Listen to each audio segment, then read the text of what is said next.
नमस्कार, स्वागत है आपका।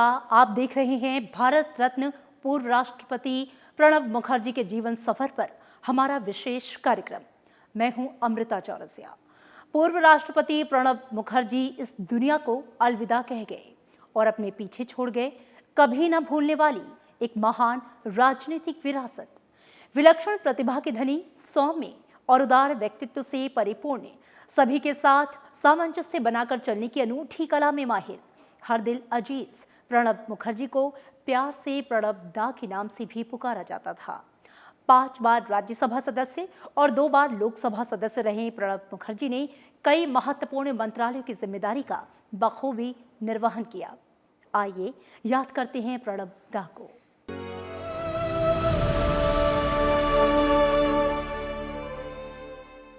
राजनीति के संकट मोचक कहे जाने वाले पूर्व राष्ट्रपति प्रणब मुखर्जी के निधन से देश भर में शोक की लहर है। लंबी बीमारी के बाद पूर्व राष्ट्रपति का दिल्ली के आर्मी रिसर्च एंड रेफरल अस्पताल में निधन हो गया।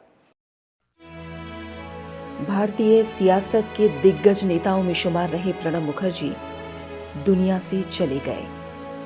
2012 से 2017 तक देश के 13वें राष्ट्रपति रहे प्रणब मुखर्जी 84 वर्ष के थे और उन्होंने सोमवार शाम 4:30 बजे दिल्ली में सेना के रिसर्च एंड रेफरल अस्पताल में आखिरी सांस ली। मस्तिष्क में खून के एक थक्के के ऑपरेशन के लिए प्रणब मुखर्जी को अस्पताल में भर्ती कराया गया था, जहां वो जांच में कोरोना पॉजिटिव भी पाए गए थे। प्रणब मुखर्जी ने 10 अगस्त को खुद ट्वीट करके कोरोना संक्रमित होने के बारे में जानकारी दी थी। मस्तिष्क में खून का थक्का जम जाने के कारण उनका ऑपरेशन किया गया था, लेकिन सर्जरी के बाद प्रणब मुखर्जी कोमा में चले गए। अस्पताल की ओर से पूर्व राष्ट्रपति की सेहत को लेकर रोजाना जानकारी दी जा रही थी। फेफड़े के संक्रमण की वजह से 84 वर्षीय मुखर्जी की हालत रविवार को ज्यादा बिगड़ गई। प्रणब मुखर्जी के निधन से पूरे देश में शोक की लहर है। भारत रत्न प्रणब मुखर्जी के निधन पर भारत सरकार ने गहरे दुख के साथ 7 दिन के राजकीय शोक की घोषणा की है। सरकार की तरफ से जारी विज्ञप्ति के मुताबिक दिवंगत गणमान्य शख्सियत के प्रति सम्मान के प्रतीक के रूप में पूरे देश में 31 अगस्त से शुरू हुआ 7 दिन का राजकीय शोक 6 सितंबर तक लागू रहेगा। इस अवधि के दौरान देश भर में उन सभी इमारतों पर राष्ट्रीय ध्वज आधा झुका रहेगा जहां इसे नियमित तौर पर फहराया जाता है। इसके अलावा किसी भी प्रकार का आधिकारिक मनोरंजन भी नहीं होगा। Bureau report, Rajya Sabha TV.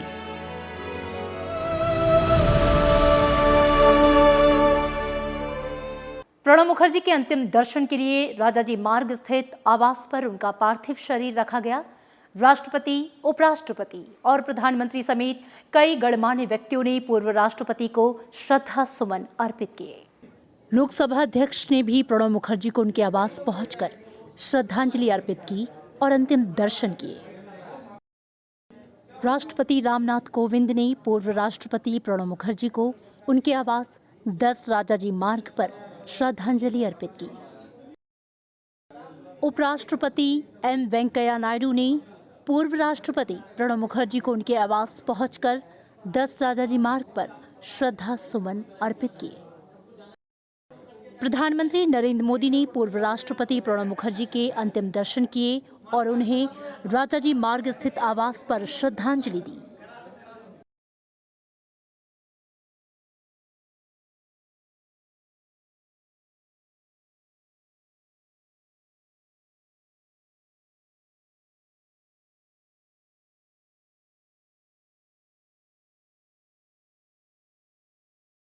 Bharat Ratna और पूर्व राष्ट्रपति प्रणब मुखर्जी के निधन पर राष्ट्रपति रामनाथ कोविंद, उपराष्ट्रपति एम वेंकैया नायडू, प्रधानमंत्री नरेंद्र मोदी, लोकसभा अध्यक्ष ओम बिरला और गृह मंत्री अमित शाह समेत कई केंद्रीय मंत्रियों ने गहरा शोक जताया है। भारत रत्न प्रणब मुखर्जी के निधन पर राष्ट्रपति रामनाथ कोविंद ने कहा कि ये खबर सुनकर उनके हृदय को आघात पहुंचा है। उन्होंने ट्वीट किया कि उनका देहावसान एक युग की समाप्ति है। राष्ट्रपति रामनाथ कोविंद ने प्रणब मुखर्जी के परिवार, मित्रजनों और सभी देशवासियों के प्रति गहन शोक संवेदना व्यक्त की है। उन्होंने लिखा कि सार्वजनिक जीवन में विराट कद हासिल करने वाले प्रणब दा ने भारत माता की सेवा एक संत की तरह की। देश के एक विलक्षण सपूत के चले जाने से समूचा राष्ट्र शोकाकुल है। असाधारण विवेक के धनी भारत रत्न प्रणब मुखर्जी के व्यक्तित्व में परंपरा और आधुनिकता का अनूठा संगम था। 5 दशक के अपने शानदार सार्वजनिक जीवन में अनेक उच्च पदों पर आसीन रहते हुए भी वो सदैव जमीन से जुड़े रहे। अपनी सौम्य और मिलनसार स्वभाव के कारण राजनीतिक क्षेत्र में वो सर्वप्रिय थे। भारत के प्रथम नागरिक के रूप में उन्होंने लोगों के साथ जुड़ने और राष्ट्रपति भवन से लोगों की निकटता बढ़ाने के सजग प्रयास किए। उन्होंने राष्ट्रपति भवन के द्वार जनता के लिए खोल दिए। राष्ट्रपति के लिए महामहिम शब्द का प्रचलन समाप्त करने का उनका निर्णय ऐतिहासिक है। उपराष्ट्रपति एम वेंकैया नायडू ने पूर्व राष्ट्रपति प्रणब मुखर्जी के निधन को राष्ट्र के लिए एक बड़ी क्षति बताते हुए कहा कि देश ने एक दूरदृष्टा वरिष्ठ नेता खोया है। उन्होंने ट्वीट किया कि एक गांव से उठकर भारत रत्न प्रणब मुखर्जी ने अपनी क्षमता, कठिन परिश्रम, समर्पण और अनुशासन के सहारे देश के शीर्षस्थ पद को सुशोभित किया। उपराष्ट्रपति ने अपने संदेश में कहा है कि अपने प्रशासनिक कौशल और भारत की संसदीय प्रणाली के प्रति गहरी समझ के लिए पहचाने जाने वाले प्रणब मुखर्जी ने वित्त मंत्री, रक्षा मंत्री, विदेश मंत्री और योजना आयोग के उपाध्यक्ष सहित कई अहम पद संभाले।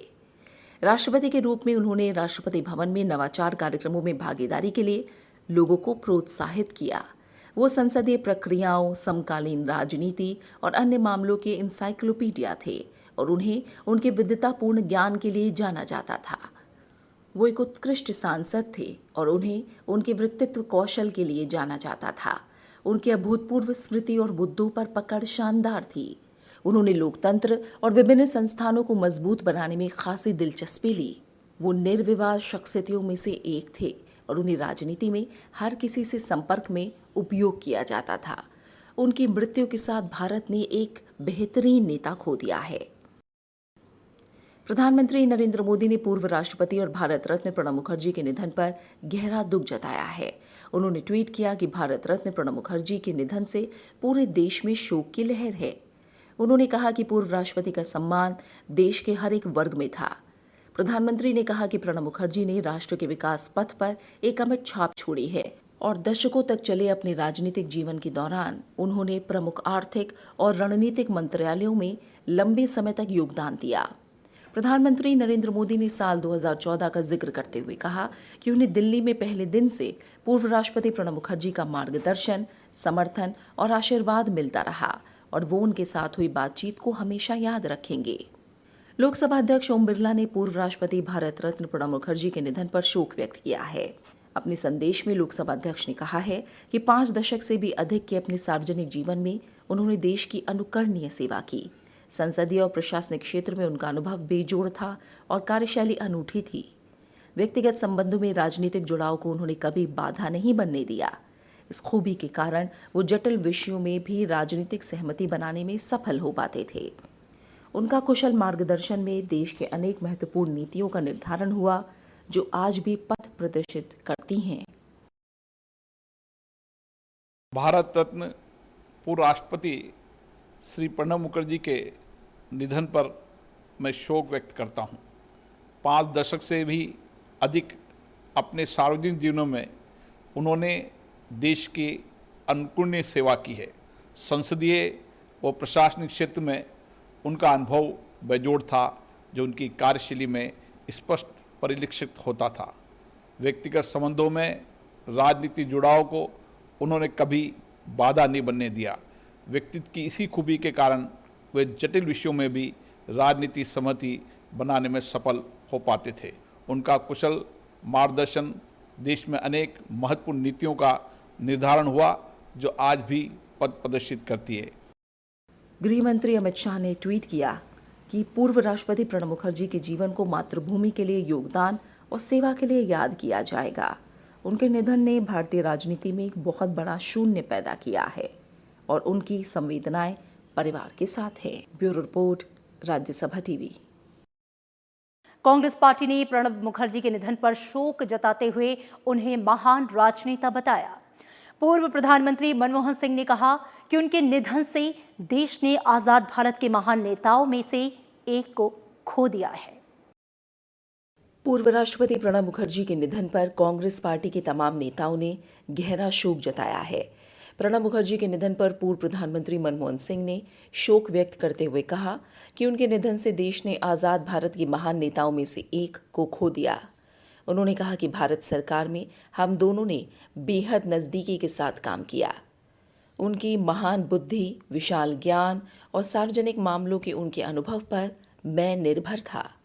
इस दुख की घड़ी में मैं उनके परिवार के सभी सदस्यों के प्रति संवेदना व्यक्त करता हूं। कांग्रेस अध्यक्ष सोनिया गांधी ने पूर्व राष्ट्रपति के निधन पर दुख जताया और सार्वजनिक जीवन में रहते हुए किए गए उनके योगदान को याद किया। प्रणब मुखर्जी की पुत्री शर्मिष्ठा मुखर्जी को भेजे शोक संदेश में सोनिया गांधी ने परिवार के प्रति गहरी संवेदना भी प्रकट की। उन्होंने कहा कि प्रणब दा 5 दशकों से अधिक समय तक सार्वजनिक जीवन, कांग्रेस पार्टी और केंद्र सरकार का अभिन्न हिस्सा रहे।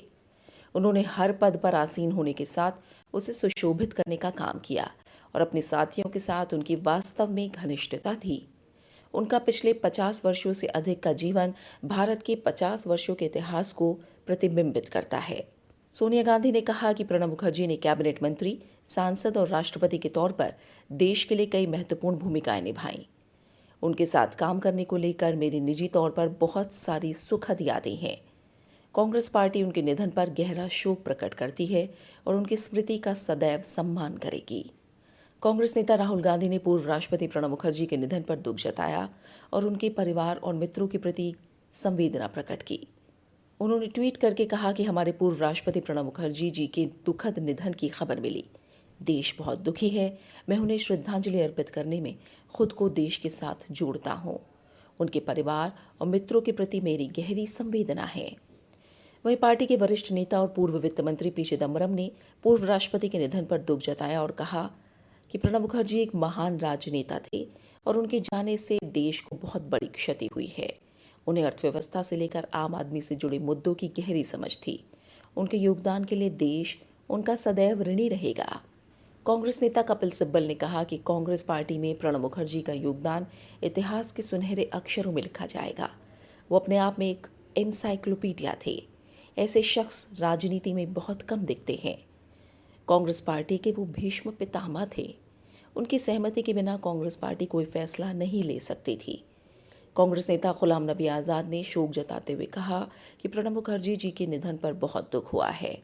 उनके काम को लोग हमेशा याद रखेंगे। देश ने एक बहुत अच्छा देशभक्त सपूत खो दिया है। हम प्रार्थना करेंगे कि उनकी आत्मा को शांति मिले, उनके बेटे और बेटी को साहस मिले। Bureau report, Rajya Sabha TV.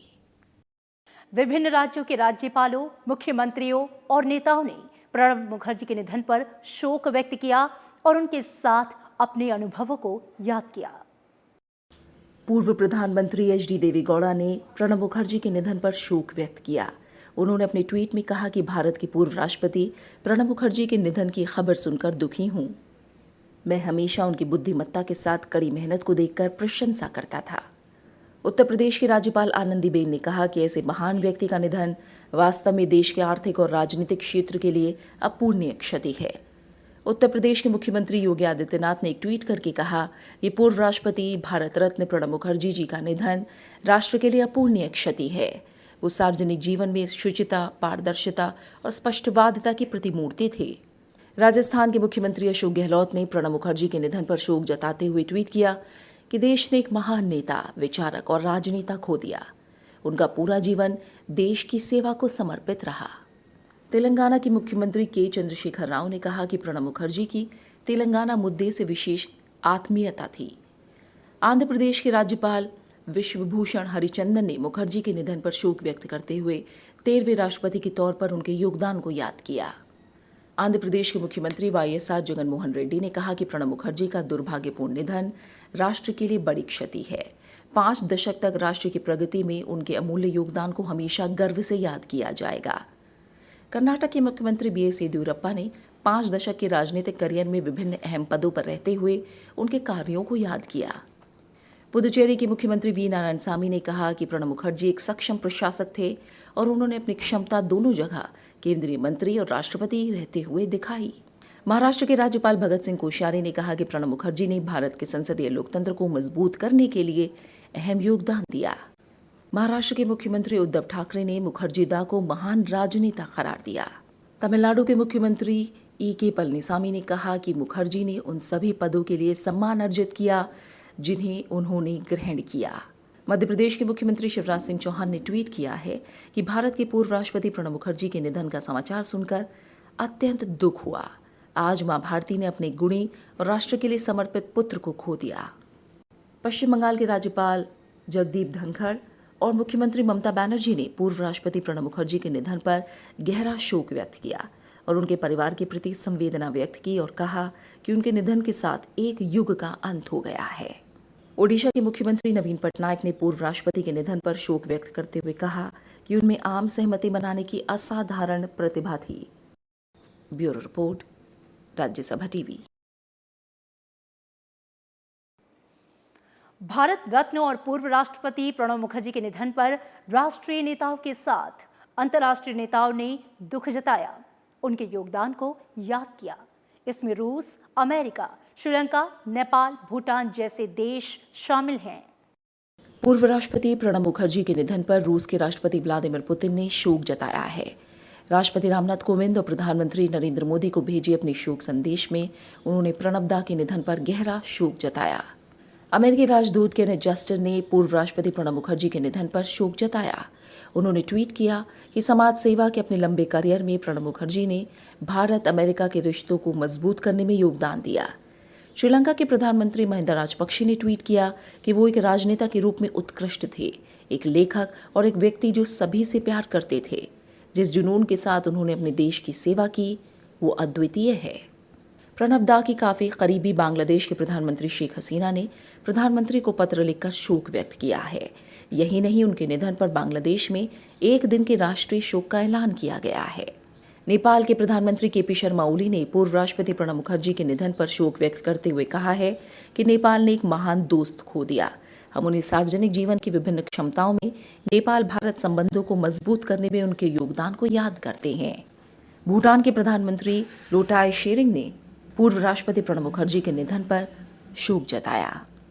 Maldives के राष्ट्रपति इब्राहिम मोहम्मद सोली ने भी प्रणब मुखर्जी के निधन पर शोक जताया और कहा कि पूर्व भारतीय राष्ट्रपति प्रणब मुखर्जी के निधन के बाद उनके परिवार और भारत के लोगों के प्रति संवेदना। उनका निधन न सिर्फ भारत के लिए बड़ी क्षति है बल्कि पूरे दक्षिण एशिया क्षेत्र के लिए एक बड़ी क्षति है। इजराइल के राष्ट्रपति रियोवेन रिवलिन ने सोमवार को भारत के पूर्व राष्ट्रपति प्रणब मुखर्जी के निधन पर संवेदना जताते हुए उन्हें इजराइल का सच्चा मित्र बताया और कहा कि प्रणब मुखर्जी ने दोनों देशों के संबंधों को मजबूती प्रदान करने में मदद की। Bureau report, Rajya Sabha TV. Pranab Mukherjee Bharat के सर्वाधिक सम्मानित नेताओं में से हमेशा एक रहेंगे। उन्होंने अपने राजनीतिक सफर में अपनी दूरदर्शिता से कई ऐसे मुकाम हासिल किए जिसकी वजह से हर पार्टी के बीच उनका काफी सम्मान रहा।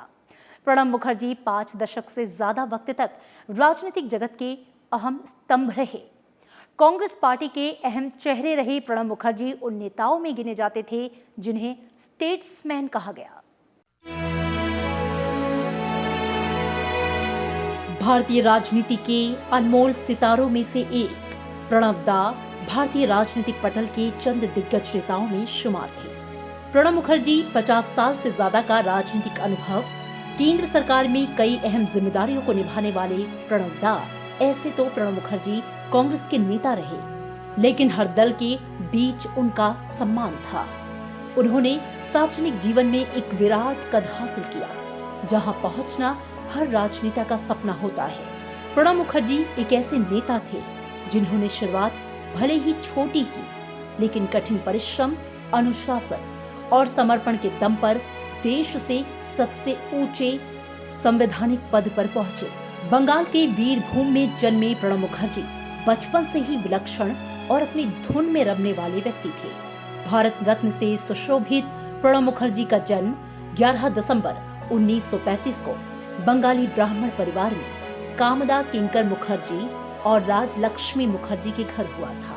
इनके पिता भारतीय स्वतंत्रता आंदोलन में सक्रिय रूप से शामिल थे और कांग्रेस के सदस्य भी थे।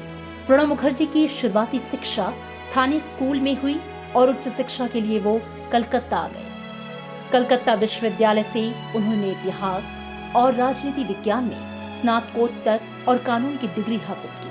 प्रणब मुखर्जी ने राजनीति में आने से पहले पढ़ाई पूरी करने के बाद कलकत्ता में deputy accountant general post and telegraph के कार्यालय में एक उच्च स्तरीय क्लर्क के रूप में नौकरी की। इसके बाद 1963 में वो विद्यानगर कॉलेज में लेक्चरर यानी कि असिस्टेंट प्रोफेसर बने और वहां राजनीतिक विज्ञान पढ़ाया। बाद में उन्होंने एक पत्रकार के रूप में देशर डाक के साथ भी काम किया। प्रणब मुखर्जी के राजनीतिक जीवन की शुरुआत 1969 में हुई। प्रणब मुखर्जी का राजनीति से पहला वास्ता तब पड़ा जब उन्होंने 1969 में मिदनापुर उपचुनाव में एक निर्दलीय उम्मीदवार के तौर पर खड़े वीके कृष्ण मेनन के लिए चुनाव प्रचार किया। तत्कालीन प्रधानमंत्री इंदिरा गांधी उस उपचुनाव में प्रणब मुखर्जी के चुनावी रणनीतिक कौशल से बहुत ज्यादा प्रभावित हुई और उन्हें कांग्रेस पार्टी का सदस्य बना लिया। इसी साल यानी जुलाई 1969 को प्रणब मुखर्जी को कांग्रेस ने राज्यसभा भेज दिया और इस तरह प्रणब मुखर्जी का राजनीति में औपचारिक रूप से प्रवेश हुआ। इसके बाद वो 1975, 1981, 1993 और 1999 में राज्यसभा सदस्य चुने गए। इस तरह से वे 5 बार राज्यसभा सदस्य रहे। प्रणब मुखर्जी 2 बार लोकसभा के लिए भी निर्वाचित हुए। 2004 में प्रणब मुखर्जी ने पहली बार लोकसभा के लिए चुनाव लड़ा और पश्चिम बंगाल के जंगीपुर संसदीय क्षेत्र से जीतकर 14वीं लोकसभा के सांसद बने। 2009 में 15वीं लोकसभा के लिए भी वे फिर से निर्वाचित हुए। इस तरह से वे अपने राजनीतिक सफर में राज्यसभा और लोकसभा को मिलाकर कुल 7 बार सांसद बने। प्रणब दा 27 जनवरी 1978 से 18 जनवरी 1986 और 10 अगस्त 1997 से 25 जून 2012 तक कांग्रेस वर्किंग कमेटी के सदस्य रहे। 1978 से 1986 तक वे कांग्रेस के केंद्रीय संसदीय बोर्ड के सदस्य रहे। प्रणब मुखर्जी ने अपने राजनीतिक जीवन के दौरान केंद्रीय सरकार में कई मंत्रालयों और विभागों की जिम्मेदारी संभाली। प्रणब मुखर्जी 1973 में पहली बार इंदिरा गांधी सरकार में केंद्रीय मंत्री बने। फरवरी 1973 से जनवरी 1974 तक वे औद्योगिक विकास उप मंत्री और जनवरी 1974 से अक्टूबर 1974 तक जहाजरानी और परिवहन उप मंत्री रहे। अक्टूबर 1974 से दिसंबर 1975 तक वे वित्त राज्य मंत्री रहे। दिसंबर 1975 से मार्च 1977 तक वे राजस्व और बैंकिंग राज्य मंत्री स्वतंत्र प्रभार रहे। 1980 में जब इंदिरा गांधी की अगुवाई में कांग्रेस की फिर से सरकार बनी तो जनवरी 1980 से जनवरी 1982 के बीच प्रणब मुखर्जी ने केंद्रीय वाणिज्य और स्टील के खान मंत्रालय की जिम्मेदारी संभाली। 1982 में प्रणब दा इंदिरा गांधी के प्रधानमंत्री कार्यकाल में भारत के वित्त मंत्री बने। जनवरी 1982 से दिसंबर 1984 तक उन्होंने वित्त मंत्री की जिम्मेदारी निभाई। जनवरी 1993 से फरवरी 1995 तक वाणिज्य मंत्री, फरवरी 1995 से मई 1996 तक विदेश मंत्री रहे। प्रणब मुखर्जी ने यूपीए 1 में मई 2004 से अक्टूबर 2006 तक रक्षा मंत्री की जिम्मेदारी निभाई। अक्टूबर 2006 से मई 2009 तक विदेश मंत्री रहे। वे जनवरी 2009 से जून 2012 तक वित्त मंत्री रहे। प्रणब मुखर्जी 1991 से 1996 के बीच योजना आयोग के उपाध्यक्ष भी रहे। वित्त मंत्री के तौर पर प्रणब मुखर्जी ने भारतीय अर्थव्यवस्था को मजबूत करने के लिए कई कदम उठाए। वे देश के ऐसे पहले वित्त मंत्री थे जिन्होंने उदारीकरण के पहले भी देश के खजाने को संभाला और फिर उदारीकरण के करीब 18 साल बाद वित्त मंत्री बने थे। 1997 में सर्वश्रेष्ठ सांसद के पुरस्कार से सम्मानित प्रणब मुखर्जी को कई राष्ट्रीय और अंतर्राष्ट्रीय सम्मानों से नवाजा गया, जिसमें 2008 में पद्म विभूषण शामिल है। 8 अगस्त 2019 को राष्ट्रपति रामनाथ कोविंद ने देश के पूर्व राष्ट्रपति प्रणब मुखर्जी को भारत रत्न से सम्मानित किया। Bureau report, Rajya Sabha TV. बतौर राष्ट्रपति प्रणब मुखर्जी ने अपने अधिकारों का बखूबी उपयोग किया और ये साबित किया कि वे भारतीय गणतंत्र के प्रधान हैं। राष्ट्रपति रहते हुए उन्होंने न केवल देश की बदलती स्थितियों पर लगातार नजर बनाए रखी, बल्कि कई ऐसे ऐतिहासिक फैसले लिए जो भारतीय राजनीति के इतिहास में नजीर बन गया।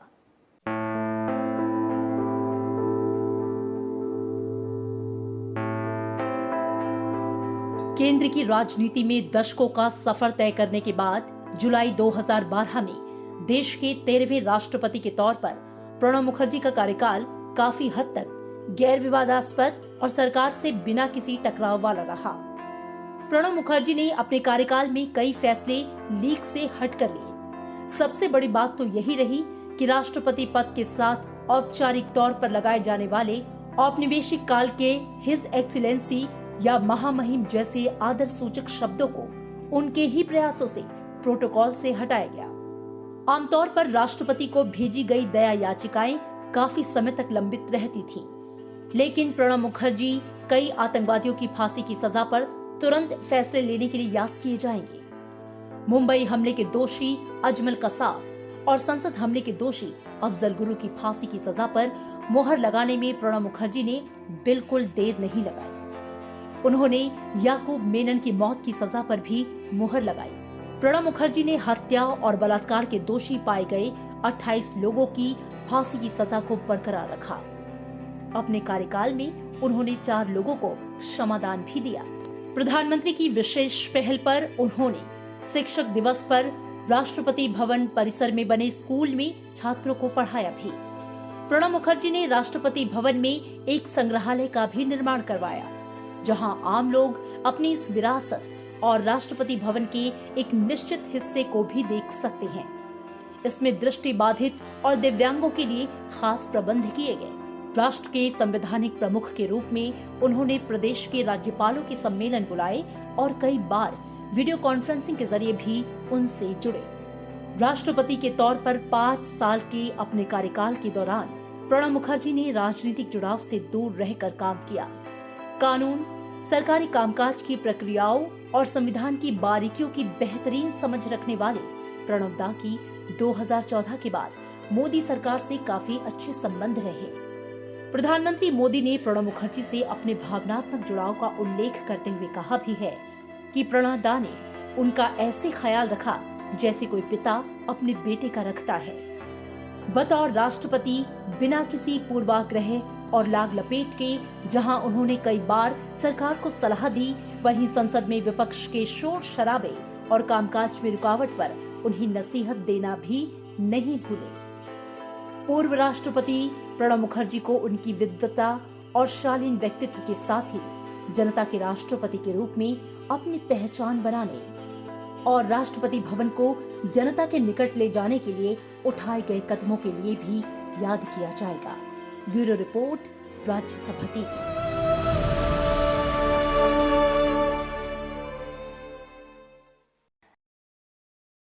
प्रणब मुखर्जी राष्ट्रपति पद का कार्यकाल पूरा होने के बाद भी सार्वजनिक जीवन में अत्यंत सक्रिय रहे।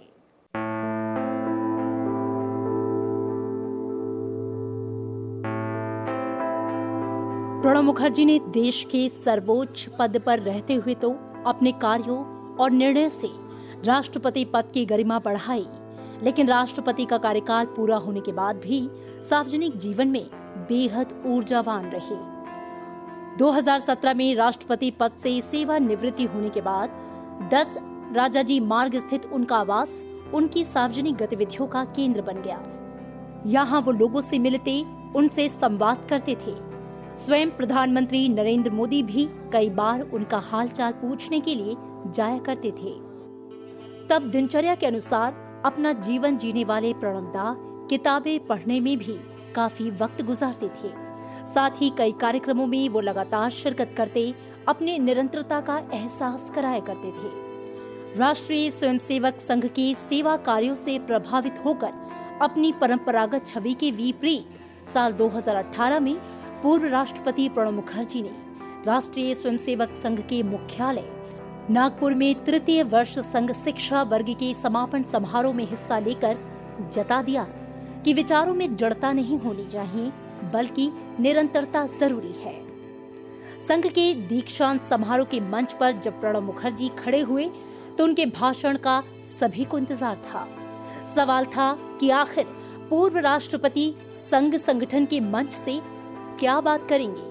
अपनी पहली ही पंक्ति में उन्होंने सारे संशय दूर कर दिए। प्रणब मुखर्जी ने कहा कि मैं राष्ट्र, राष्ट्रवाद और देशभक्ति पर बोलने आया हूँ। देश के लिए समर्पण ही देशभक्ति है।